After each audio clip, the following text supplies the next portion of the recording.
Good morning everyone. UKPSC polytechnic lecturer की vacancy के संदर्भ में आप लोगों को जानकारी प्राप्त हो ही गई होगी।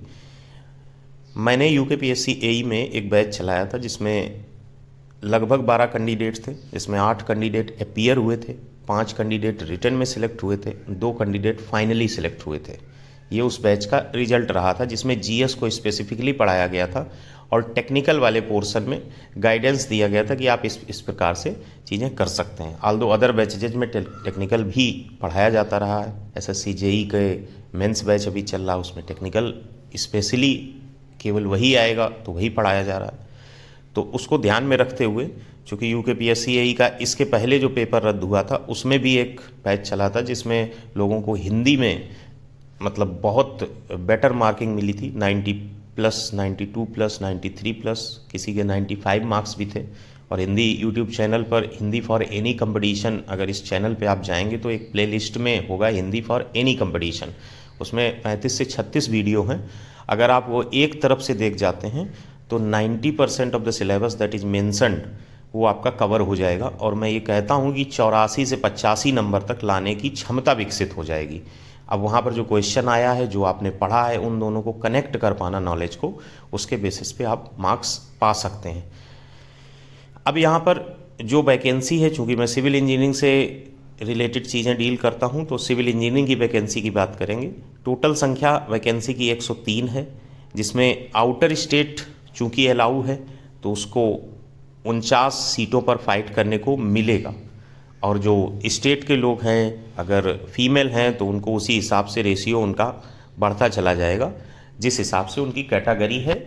और मेल हैं तो कैटेगरी के बेसिस पे ओबीसी हैं, एससी हैं तो उनकी संख्या यहाँ पर मेंशन है जो आप देख सकते हैं। अब बात आती है कि इसमें सबसे ज़्यादा जिस 2-3 चीज़ों की चर्चा है, एक चर्चा ये है कि इसमें अस्थाई लिखा हुआ है। इसका क्या मतलब है? प्रोबेशन पीरियड को मेंशन करके वो अस्थाई लिखा जाता है। जनरली आप देखेंगे जितनी भी राजपत्रित नौकरियां हैं उनमें यही रखा रहा है, तो वो एक भाषा है।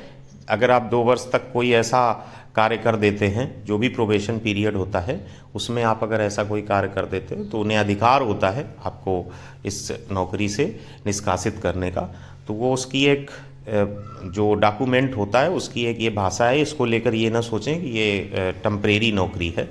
तो ये चीज़ यहाँ पर क्लियर हो जाती है। इसके अलावा अगर बात की जाए पेपर के पैटर्न की, तो पेपर में सिविल इंजीनियरिंग के लिए एक सामान्य हिंदी का पेपर होगा, 2 घंटे में 100 क्वेश्चन आएंगे। और एक सिविल इंजीनियरिंग का पेपर होगा जिसमें 3 घंटे में 150 क्वेश्चन आएंगे।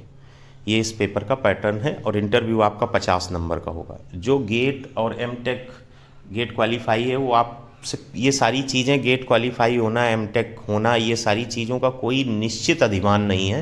यानी कि सारा अधिमान आपके इंटरव्यू में मैटर करेगा। अगर निश्चित अधिमान होता, जैसे बीपीएससी एई के जो फॉर्म आया था उसमें वो नंबरिंग लिख दिया था, कितने साल का आपके पास अनुभव है, क्या है, तो वो सारी बातचीत में वेटेज आपको इंटरव्यू में मिलेगा। तो वहाँ पर जो भी रियलिटी हो, जिस भी साल के आप गेट पास आउट हो वो बोल दीजिएगा। एमटेक नहीं किया है, कर रहे हैं, उस सभी संदर्भों को वहाँ पूछेंगे, उसका एक वेटेज उनके मन में रहेगा। और चूंकि मेंशन है तो और ज़्यादा रहेगा। अब वो कितना रह सकता है, आप यहाँ कितने नंबर खींच सकते हैं, जो यहाँ पर आपके 150 प्रश्नों की संख्या है उसमें से 300 नंबर बन रहे हैं और यहाँ 100 नंबर बन रहे हैं। 400 में जितने नंबर आप खींच लेंगे उस अधिमान से उतने बेहतर तरीके से compete कर पाएंगे in case you are not having that weightage. तो अब इससे रिलेट करके हम आपको क्या प्रोवाइड करेंगे या कर सकते हैं। एक बैच है टीचर्स 19, इसमें सिर्फ 19 कैंडिडेट्स लिए जाएंगे। इन्हें हिंदी, टेक्निकल और इंटरव्यू तीनों फेसेस में गाइड किया जाएगा।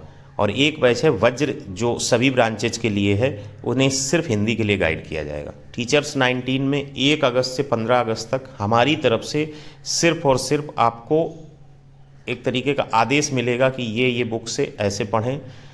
कहीं कहीं स्क्रीनशॉट्स भी मिलेंगे कि इस चीज़ को कंप्लीट करें। कोई भी मैटर मेरे द्वारा बनाया हुआ आपको नहीं मिलेगा। इसे surfacing zone via daily target हमने कहा है। हम आपके अंदर वो ग्रिप तैयार करना चाहते हैं। यहाँ पे हमें 19 में जब रिजल्ट आए रिटर्न का तो 19 चाहिए। इस सोच से ये बैच बना है, इस सोच से ये बैच बना, ये पहले माइंड में क्लियर कर लीजिए। तो आपकी लिबर्टी यहाँ पे ख़त्म हो जाएगी कि हम अपने तरीके से पढ़ना चाहते हैं। ये सोच समझ के इस बैच को ज्वाइन करिए। नहीं तो आप टेक्निकल अपने लेवल पे करिए, वज्र बैच को ज्वाइन कर लीजिए। फिर 16 अगस्त से 31 अगस्त तक इंडिविजुअल सब्जेक्ट के सब्जेक्ट टेस्ट होंगे, जितने टेक्निकल हैं उनमें सबके सब्जेक्ट टेस्ट होंगे इंडिविजुअल। 1 सितंबर से लेके जो डेट एग्ज़ाम की है वो 16 अगस्त से 31 अगस्त के बीच आपको संभवतः 85% 90% पक्का डेट आ जाएगी कि कब डेट होगा। उनकी कोशिश होगी कि वो अक्टूबर में एग्ज़ाम कराएं, चाहे अक्टूबर मिड में कराएं, चाहे अक्टूबर लास्ट में कराएं। ये जल्दी जल्दी ज़रूरतें पूरी करेंगी। काफ़ी दिनों से पॉलीटेक्निक में वैकेंसी खाली थी और फाइनली उन्होंने निकाल दिया है। तो ये बैच टीचर्स 19 है। इसमें 3 फेसेस में फ़ीस सबमिट होगी। पहली फ़ीस सबमिट होगी 1 अगस्त 15 अगस्त, सिर्फ 1000 रुपये। और इस फीस सबमिशन में एक लिबर्टी रहेगी कि आपको अगर चीज़ें सही नहीं लगी तो आप इतने ही पैसे में रिवर्स हो सकते हैं। मेरा मतलब है कि जो भी कैंडिडेट इसमें आए उसके लिए डू और डाई सिचुएशन होना चाहिए ये एग्ज़ाम। ये नहीं होना चाहिए हम ईएससी भी प्रिपेयर कर रहे हैं, गेट भी देना चाहते हैं, एसएससी जेईई मेंस भी दे रहे हैं, इस सेंस वाला नहीं। आप एसएससी जेईई मेंस बिल्कुल ना दे रहे हो तभी आइए, और ऐसे लोगों की बहुत संख्या है, ये मैं मानता हूँ। 16 अगस्त से 31 अगस्त इसमें जो सब्जेक्ट टेस्ट रहेंगे, इसमें फ़ीस सबमिट होगी 4000। इसमें फ़ीस सबमिट होगी 4000 और इसके बाद फ़ीस सबमिट होगी 5000। 3 इंस्टॉलमेंट में है, टोटल फ़ी 10000 है। अगर आपको ज़्यादा लगती है तो आप वज्र बैच ज्वाइन करिए जिसमें हिंदी कवर की जाएगी। सब जैसे उसमें सिलेबस मेंशन है उस तरीके से सब्जेक्ट टेस्ट होंगे। जैसे 100 नंबर का पेपर है तो उसमें 15 नंबर, 10 नंबर, 5 नंबर, 10 नंबर, इस तरीके से वो हर टॉपिक के आगे सब्जेक्ट टेस्ट होंगे और 10 फुल टेस्ट होंगे जिसमें 100 क्वेश्चन होंगे जैसा एग्जाम में पूछा जाएगा। और इस सब की फ़ीस सिर्फ 1000 रुपये है हिंदी की। तो चूँकि जाहिर सी बात है कुछ लोगों के सेंस में 300 रुपये का बैच, 200 रुपये का बैच और प्रिपरेशन और सहजता ये वाला हिस्सा आता है जिसमें किसी से कुछ आपको बोलना भी नहीं, ना किसी की कुछ सुनना है। सीधे जाइए, आप लिंक पे क्लिक करिए, आराम से उसको ज्वाइन करिए और ऐसे 50,000 लोग, 1 लाख लोगों के बीच डाटा वो तैर जाता है तो उसकी क्या ही वो कंपटीशन में आपको लीड कराएगा, वो ये तो आपको क्लियर ही है। तो इस वजह से इसमें ज़्यादा कुछ नहीं है, यही रियलिटी है। अगर आप इसमें से किसी भी बैच को ज्वाइन करना चाहते हैं तो आप जुड़ सकते हैं। बाकी यूट्यूब पर Hindi for all competitions playlist से अगर आप हिंदी पढ़ते हैं, चाहे कोई बैच ज्वाइन ना करें, तो भी मैं आपको बता रहा हूं कि हिंदी में नंबर आपके 85 होंगे। और इसमें जो सिलेक्शन होगा यूकेपीएससी पॉलीटेक्निक लेक्चरर में, चूंकि बहुत स्ट्रेट फॉरवर्ड पेपर है, इसमें सिलेक्शन जो होगा 7 से 8 नंबर की गैपिंग में सिलेक्शन हो जाएगा। अगर हम आउट ऑफ स्टेट के संदर्भ में जो 49 सीटें हैं, सबसे ज़्यादा यूपी इसको कवर करेगा। यूके के भी लोग हैं, ऐसा नहीं है, लेकिन यूपी लीड कर जाता है जब बात आउटर स्टेट की होती है। तो 7 से 8 नंबर में सीटें समिट जाएंगी ये, क्योंकि बहुत ज़्यादा वैरायटी नहीं है, बहुत ज़्यादा पेपर नहीं है। अधिमान की वजह से प्रोबेबिलिटी है कि कुछ लोगों के बीच में डिफरेंस होगा, नहीं डिफरेंस मिलना भी बहुत मुश्किल होगा। हिंदी के पेपर में वेरिएशन 5 नंबर से ज़्यादा का नहीं होता है।